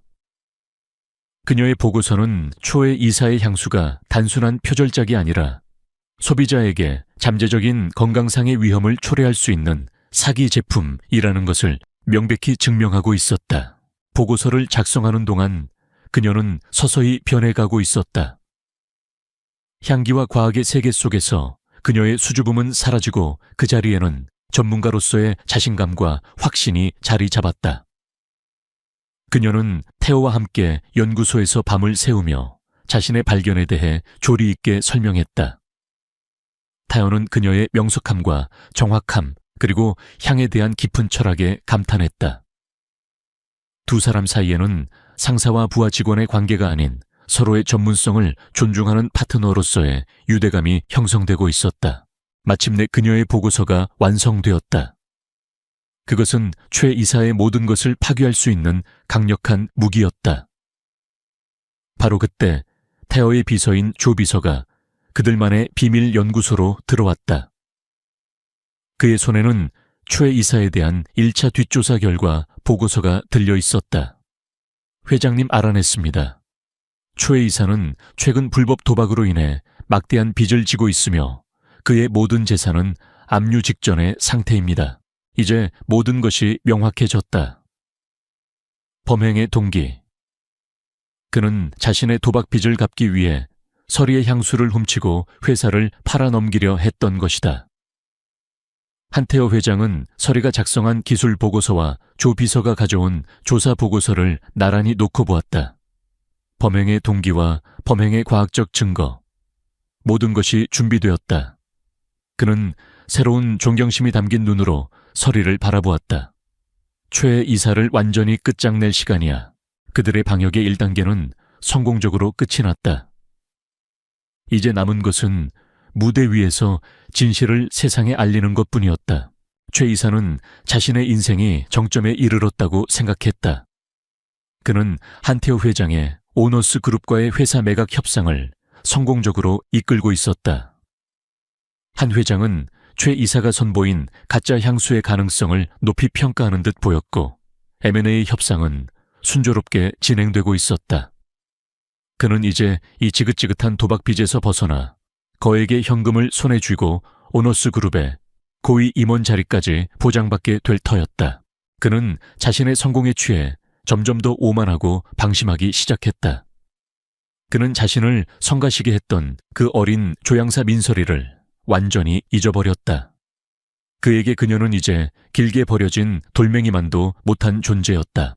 하지만 그가 모르는 사이에 거대한 그물은 그의 숨통을 향해 조용히 그리고 맹렬하게 조여오고 있었다. 한태호 회장의 지시를 받은 조 비서와 그의 팀은 최 이사의 모든 것을 파헤치고 있었다. 그들은 최 이사의 도박빚 규모와 그가 불법 사채업자들에게 협박당하고 있다는 사실을 알아냈다. 범행의 동기가 명확해졌다. 그들은 또한 과거 최 이사 밑에서 일하다가 아이디어를 빼앗기고 쫓겨났던 다른 주니어 연구원들을 찾아내어 그의 과거 행적에 대한 증언들을 확보했다. 그의 파렴치한 행각이 이번이 처음이 아니라는 증거였다. 그리고 마침내 그들은 결정적인 증거를 손에 넣었다. 서리가 발견해낸 그 유해 화학 안정제. 그들은 그 안정제를 납품한 업체를 추적했다. 그리고 최 이사가 그 업체 관계자와 통화하며 증거 인멸을 지시하는 내용을 합법적인 감청을 통해 녹음하는 데 성공했다. 그깟 안정제 가지고 뭘 그렇게 튕겨 내가 시키는 대로 관련 서류나 전부 파기해버려 돈은 두둑하게 챙겨줄 테니. 그것은 그의 범죄를 스스로 인정하는 완벽한 증거였다. 한편 한태호 회장의 비밀 연구소. 민설이는 더 이상 과거의 상처에 아파하며 울고 있지 않았다. 그녀는 자신의 복수를, 그리고 자신의 명예회복을 위해 조용히 칼을 갈고 있었다. 그녀는 한 회장의 팀이 외부에서 증거를 수집하는 동안 연구소 안에서 자신의 진짜 별의 눈물을 완벽하게 재현하고 그 향수가 가진 철학과 예술성을 세상 사람들 앞에서 어떻게 설명할 것인지 준비하고 있었다. 그녀는 이제 단순히 과학 보고서를 쓰는 연구원이 아니었다. 그녀는 자신의 작품을 세상에 선보일 준비를 하는 자신감 넘치는 예술가로 변모하고 있었다. 그녀의 눈빛에서는 수줍음 대신 자신의 창조물에 대한 깊은 자부심과 확신이 빛나고 있었다. 마침내 모든 준비가 끝났다. 한태호 회장은 최 이사 측에 회사 인수 계약에 최종적으로 합의하겠다는 의사를 전달했다. 그리고 그 계약 체결을 위한 공식적인 조인식 및 기자회견을 제안했다. 최 이사는 마침내 모든 것이 자신의 뜻대로 되었다고 확신했다. 그는 의심 없이 그 제안을 받아들였다. 그는 기자들 앞에서 자신이 개발한 위대한 향수와 함께 화려하게 스포트라이트를 받으며 자신의 성공을 만천에 알리고 싶었다. 그는 알지 못했다. 그 화려한 조인식이 사실은 자신의 모든 죄가 폭로될 공개적인 처형대가 될 것이라는 사실을.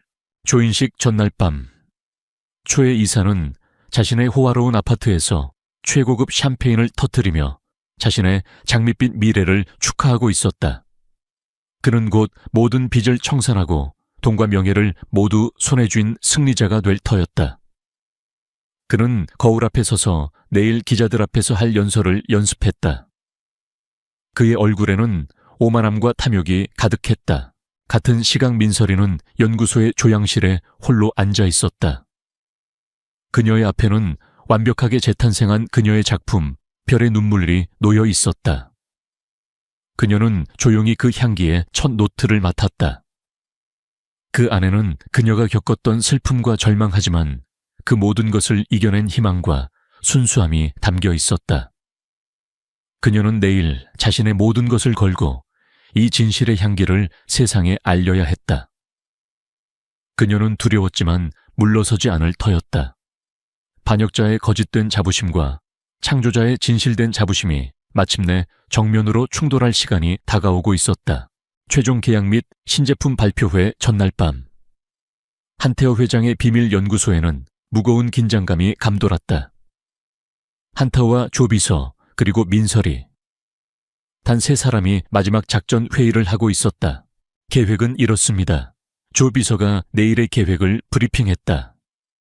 1단계 행사가 시작되면 최 이사가 먼저 단상에 올라 자신의 걸작 향수와 이번 M&A 계약의 성공을 자축하는 연설을 할 겁니다.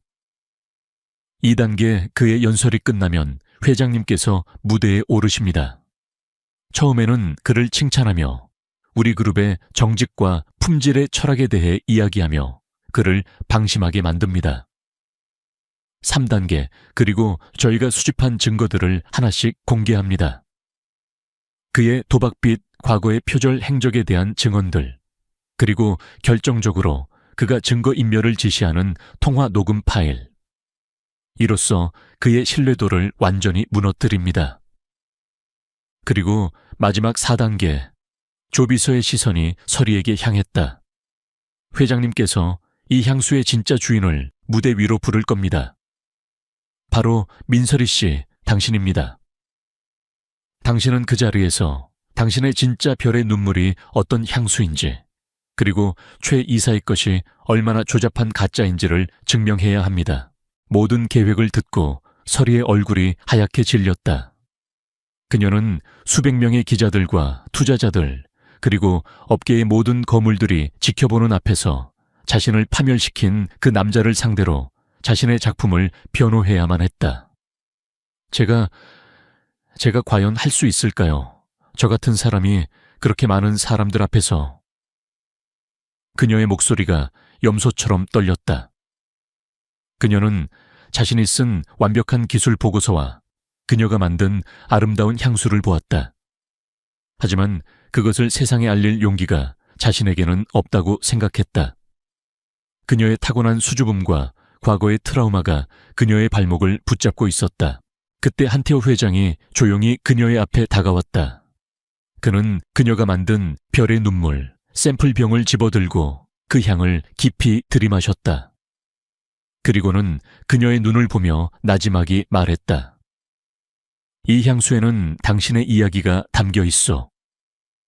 그의 목소리에는 그녀를 격려하려는 힘이 아닌 진실을 말하는 힘이 있었다.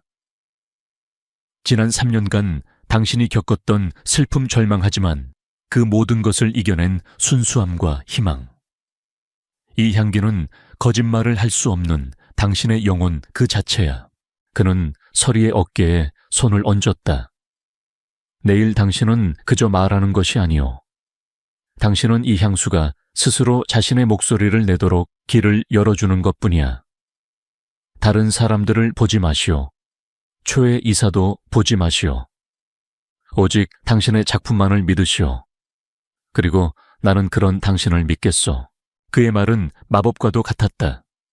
그것은 그녀에게 용감해져라고 말하는 것이 아니었다. 그것은 그녀에게 그녀 자신의 작품이 가진 힘을, 그녀가 걸어온 시간의 진실성을 믿으라고 말하는 것이었다. 서리는 그날 밤 잠을 자지 않았다. 그녀는 연설문을 외우는 대신 자신의 작품 별의 눈물과 함께 밤을 새웠다. 그녀는 그 향기를 만들었던 첫 순간부터 모든 기억들을 다시 떠올렸다. 별빛이 쏟아지던 밤의 영감, 수백 번의 실패와 좌절, 그리고 마침내 완벽한 조화를 찾아냈을 때의 환희. 그 모든 감정들이 향기 속에 살아 숨 쉬고 있었다. 그녀는 더 이상 자신을 수줍고 보잘것없는 조향사라고 생각하지 않았다. 그녀는 별의 눈물이라는 위대한 작품을 탄생시킨 창조자였다. 조인식 당일 아침, 한태호 회장의 팀이 준비해준 심플하지만 우아한 드레스를 입은 민설이가 거울 앞에 섰다. 거울 속의 그녀는 여전히 그녀였지만 그녀의 눈빛은 완전히 달라져 있었다. 두려움은 여전히 남아있었지만 그 밑바닥에는 조용하지만 그 무엇으로도 깨뜨릴 수 없는 단단한 결의가 자리 잡고 있었다. 그녀는 자신의 손에 별의 눈물이 담긴 작은 향수병을 쥐었다. 그것은 이제 그녀의 방패이자 그녀의 칼이었다. 그녀는 깊은 숨을 한번 들이쉬고 문을 열고 밖으로 나섰다. 자신의 악마와 마주하고 자신의 꿈을 되찾기 위해. 발표회의 전야는 끝났다. 이제 심판의 날이 밝아오고 있었다.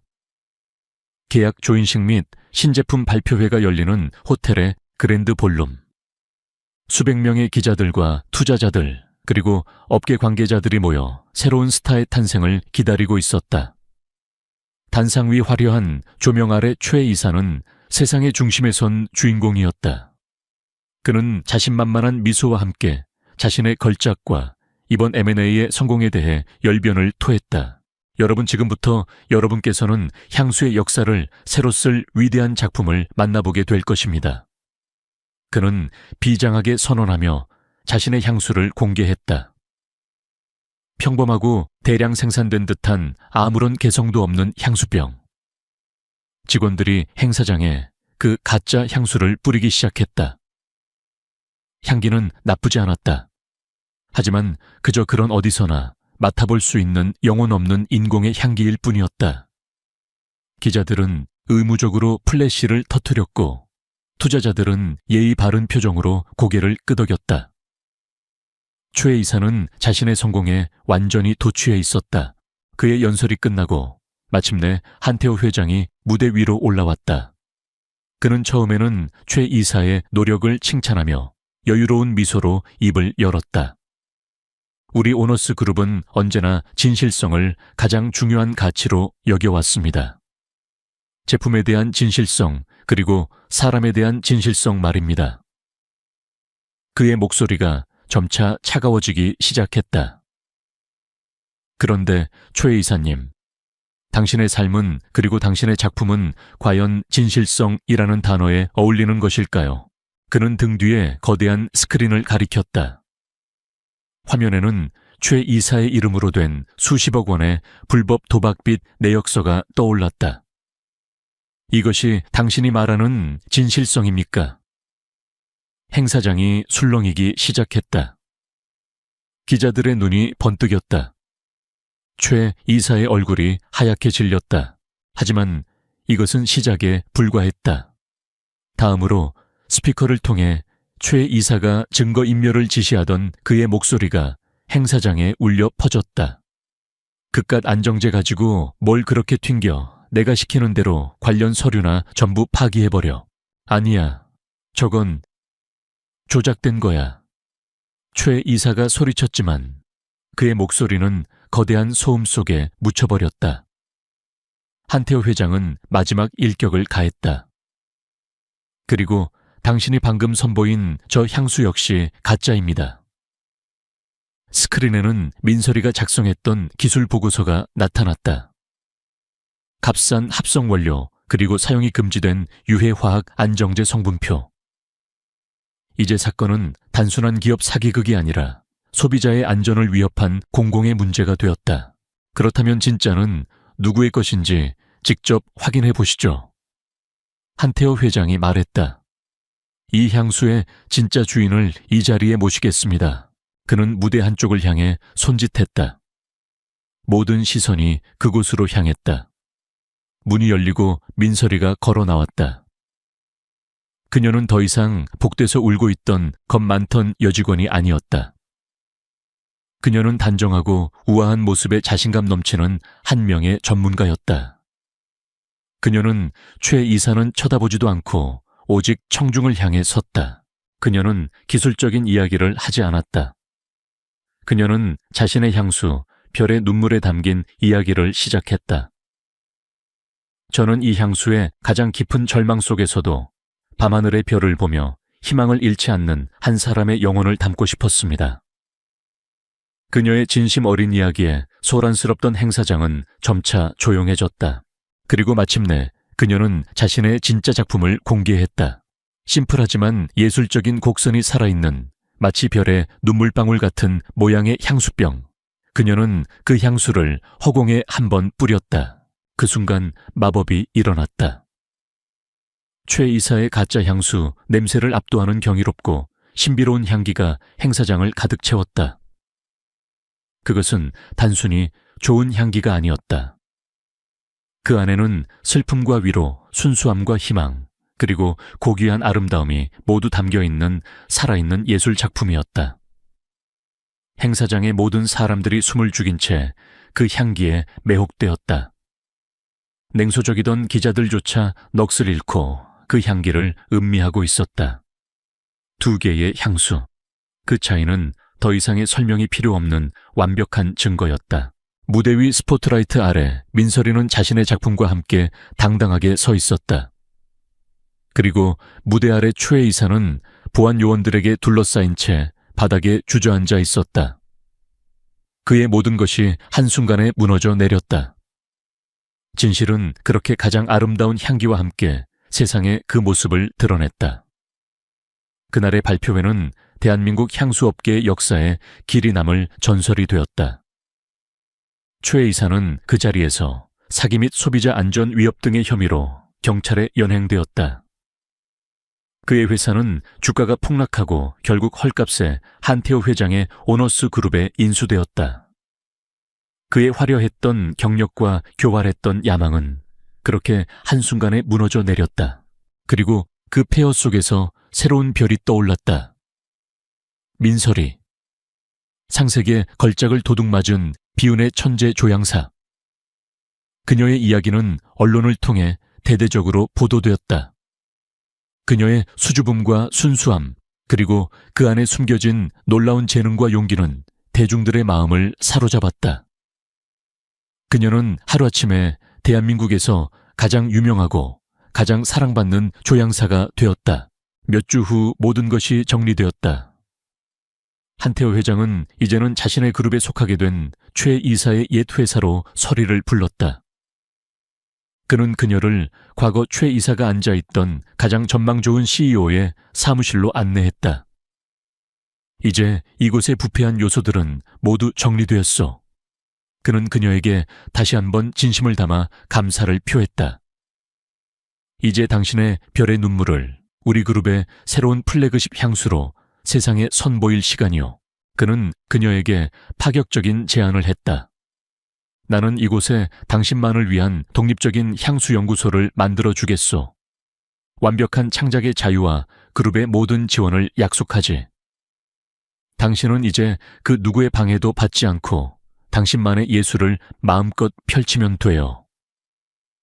그것은 모든 창작자가 꿈꾸는 최고의 조건이었다.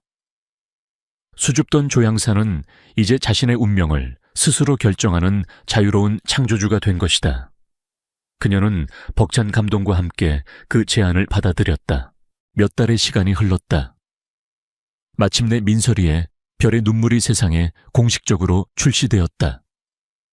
출시 기념 파티는 그 어떤 명품 브랜드의 행사보다도 더 화려하고 성대하게 열렸다. 파티의 주인공은 우아한 드레스를 입고 자신감 넘치는 미소로 사람들을 맞이하는 민설이었다. 그녀는 더 이상 복도 구석에서 울고 있던 상처받은 작은 동물이 아니었다. 그녀는 자신의 작품 세계를 당당하게 이야기하는 모두에게 존경받는 예술가였다. 별의 눈물은 출시와 동시에 폭발적인 반응을 얻으며 베스트셀러가 되었다. 사람들은 그저 좋은 향기가 아니라 그 안에 담긴 진실된 이야기에 열광했다. 파티가 무르익을 무렵 설이는 잠시 테라스로 나와 서울의 야경을 바라보고 있었다. 그때 한태호 회장이 그녀의 곁으로 다가왔다. 그는 더 이상 차가운 비즈니스맨이 아니었다. 그의 눈에는 진심 어린 따뜻한 미소가 담겨 있었다. 당신의 눈물이 이렇게 아름다운 별이 되었군. 태호가 말했다. 서리가 그를 보며 환하게 미소 지었다. 회장님이 제 눈물을 닦아주셨기 때문입니다. 두 사람의 인연은 한 호텔의 복도에서 절망의 눈물과 함께 시작되었다. 하지만 이제 그들은 서로의 재능을 존중하고 서로의 상처를 보듬어주는 세상에서 가장 특별한 파트너가 되어 있었다. 두 사람은 나란히 서서 도시의 별들을 바라보았다. 향수업계의 새로운 전설이 바로 이 순간 가장 찬란하게 빛나기 시작하고 있었다.